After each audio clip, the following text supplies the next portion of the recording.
કેશોદ તાલુકાના ફાગડી ગામે નવા રસ્તાના નિર્માણને લઈને ગ્રામજનો અને તંત્ર વચ્ચે લાંબા સમયથી ચાલી રહેલો વિવાદ વકર્યો હતો। કેશોદ એરપોર્ટના વિસ્તૃતિકરણને કારણે જૂનો રસ્તો બંધ કરવામાં આવતા સ્ટેટ R&B વિભાગ દ્વારા વૈકલ્પિક રસ્તાનું કામ શરૂ કરવામાં આવ્યું હતું। ત્યારે ગ્રામજનોનો આક્ષેપ છે કે આ નવો રસ્તો 7 જેટલા ગંભીર વળાંકો ધરાવે છે અને અબાવરૂ વિસ્તારમાંથી પસાર થતો હોવાથી અસુરક્ષિત છે। ગ્રામજનોએ સૂચવેલા ટૂંકા અને સીધા રસ્તાના વિકલ્પને અવગણીને તંત્ર દ્વારા પોલીસ બંદોબસ્ત સાથે કામ શરૂ કરાતા મહિલાઓ સહિતના ગ્રામજનો રસ્તા પર ઉતરી આવ્યા હતા। તંત્રની આ મનસ્વી કામગીરી સામે હલ્લાબોલ કરતા પોલીસે અનેક ગ્રામજનોની અટકાયત કરી હતી।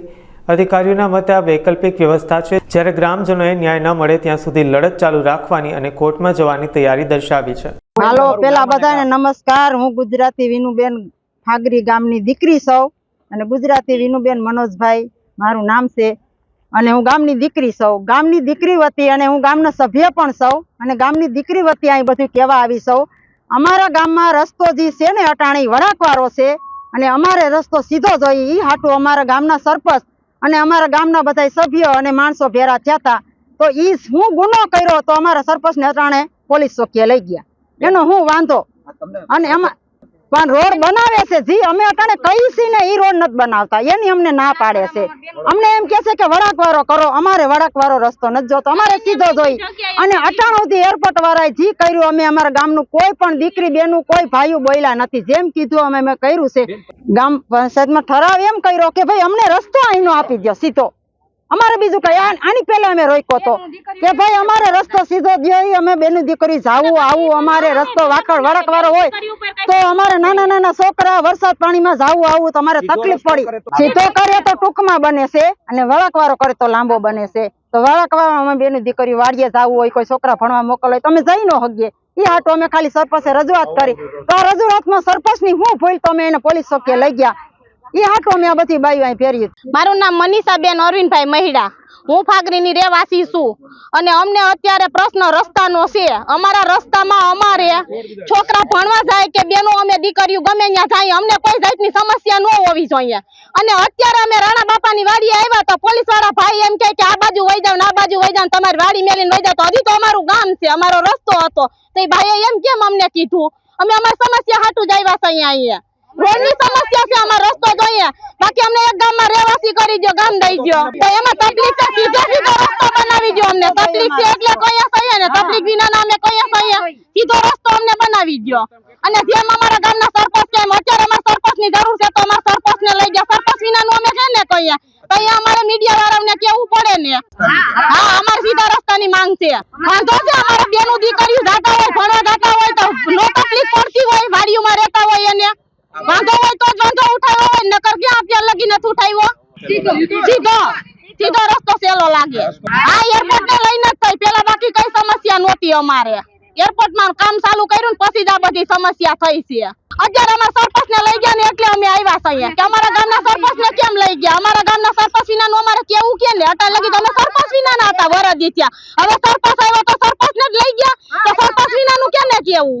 તો કાંઈ ન્યાય પોલીસ સ્ટેશન પોલીસ વાળા નથી રહેતા, ના જ સરપંચ લઈ ગયા। મારું નામ ભીમાભાઈ નારાયણભાઈ ગરસર, મેં રહેવાના ફાગરી અને અમારા માંગણી એ છે કે અહીંથી આ જે વળાંક 10 વળાંક છે એ કાઢી દે ને આ અહીંથી આમ રસ્તો અમને સીધો કરી દે।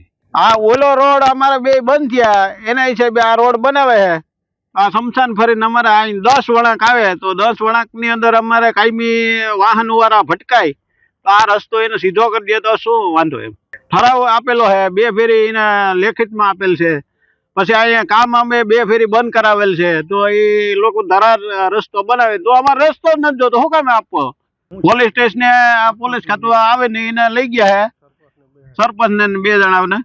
અમારી માંગણી એને છોડી મૂકીને આ રસ્તો અમારો બનાવી દે, એ જ અમારી માંગણી છે। સીધો રસ્તો કરી દે, આ વણાકું છે એ કાઢી દે, બસ એ જ અમારો। અને છોકરા કાયમી અને મોટરસાયકલ વાહન વાળા 10 વળાંક ની અંદર ભટકાવાના છે તો વળાંક એને શું કામે રાખવો જોઈએ? અહીંથી સીધો થાય એમ છે તો એને અમે ઠેરાવ આપીએ ગ્રામ પંચાયત નો કે આ ભાઈ અમારો ધણહેર છે એની અંદર ગૌસર ની અંદર તમે તમારો રસ્તો બનાવી નાખો, અમે ઠેરાવ આપીએ છીએ। હું ફાગરી ગામનો રહેવાસી છું, મારું નામ સોલંકી ભગુભાઈ કારાભાઈ છે। અમારા ગામની અંદર એરપોર્ટનો વિકાસ અને એરપોર્ટ લક્ષી કામ ચાલુ છે, તેમજ અમારા ગામની અંદર જે ગામનો મુખ્ય રસ્તો માર્ગ અત્યારે જે એરપોર્ટની અંદર એ રસ્તો બંધ થવાનો છે, તેને માટે અમારા ગામને જે રસ્તો બીજો સરકારે વૈકલ્પિક રસ્તો આપેલ છે તે રસ્તાની અંદર 8 થી 9 વાંક આવેલ છે. તે રસ્તાની અંદર 9 વાંક આવેલ છે.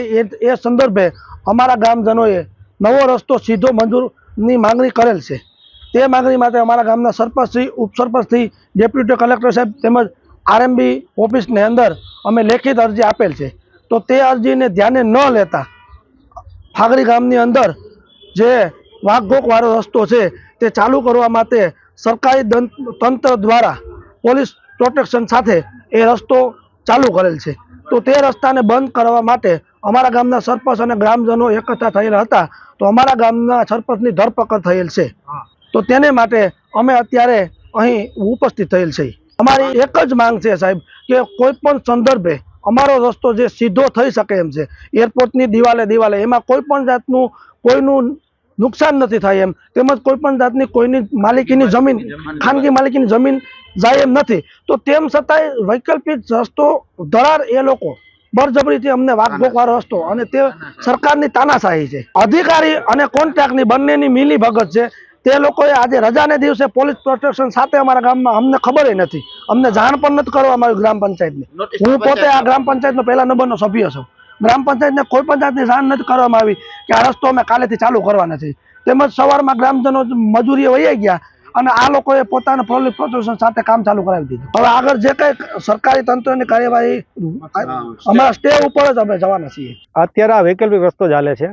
જે જૂનો ગાડામર કેડી હતી એના ઉપર જ એને માત્ર કાચું કામ ચલાવ કામ વૈકલ્પિક રસ્તા માટે આપીએ છીએ. નવા રસ્તાની પ્રક્રિયા ચાલુ છે સંપાદનની. એમાં કોઈ પણ વળાંક કે આ તે નિયમ મુજબ સ્ટાન્ડર્ડ જે ગાઈડલાઈન છે એ મુજબ કામગીરી કરવામાં આવશે.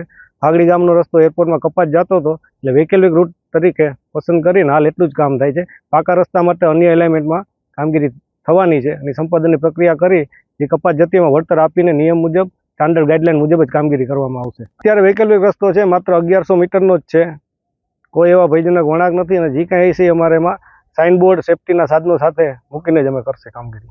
એ તો ગાઈડલાઈનમાં જો આવતું હોય તો થાય, ગાઈડલાઈનમાં નિયમ મુજબ ન થતું હોય, ડિઝાઇનમાં બેસતું ના હોય તો વિચારણા હેઠળ રહીએ.